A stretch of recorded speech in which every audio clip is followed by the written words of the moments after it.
This video is to take you through the enterprise analysis, key financial and managerial effectiveness variables primers and the related primers. So what we'll do is, this is again part of the larger enterprise analysis you're going to be asked to do twice. Once as a rough draft that I think is worth 5% of the grade, and finally as a final summative project for the capstone class. Thought we'd go to the primer itself, take you right through the primer itself. Here is the primer itself here. You can see there are 20 variables that it says you're going to be asked to track.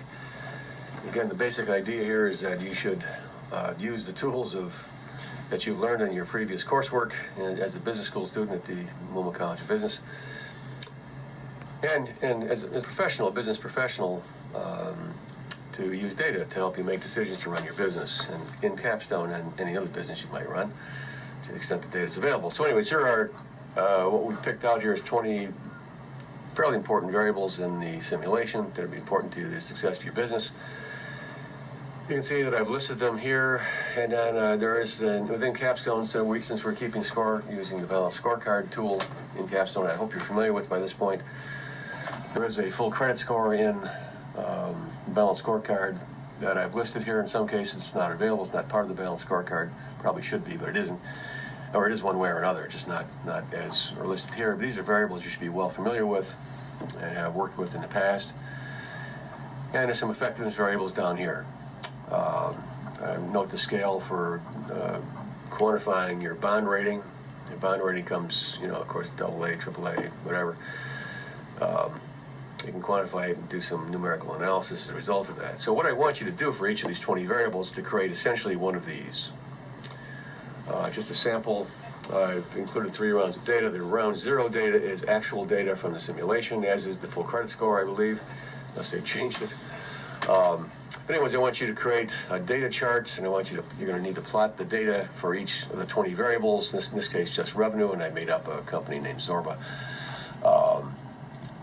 But this would be the real data, and you plot your data after each round. I suggest you do this after each round. It's real important that, again, you use the data to help you make decisions, and you'll find that this will help you a lot. In doing so, you'll find that there's a big difference between running a business as a professional and as an amateur would. But anyways, you'll get to see the data both ways in a graph. Now, what I've done here, I'm going to get out of this. So here's the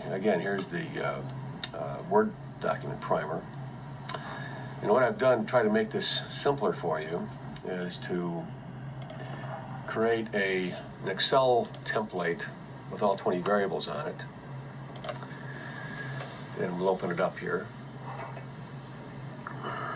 And here are the 20 variables down the bottom. And I've included all the full credit scores and done a little formatting for you. Now, I've had students that still want to do their own. That's fine, as long as your data chart, you have a chart with your data and a revenue graph. That's all I care about. I want you to, if you want to create your own Excel, you're probably better Excel than I am, quite honestly. Do it, but you can see just scrolling through, here's the different variables, scrolling. Here's what it looks like after I did it. Anyway, so this is the assignment for this, and this will help you, I think, greatly as you manage your business, and the feedback you'll get will be very important. All right.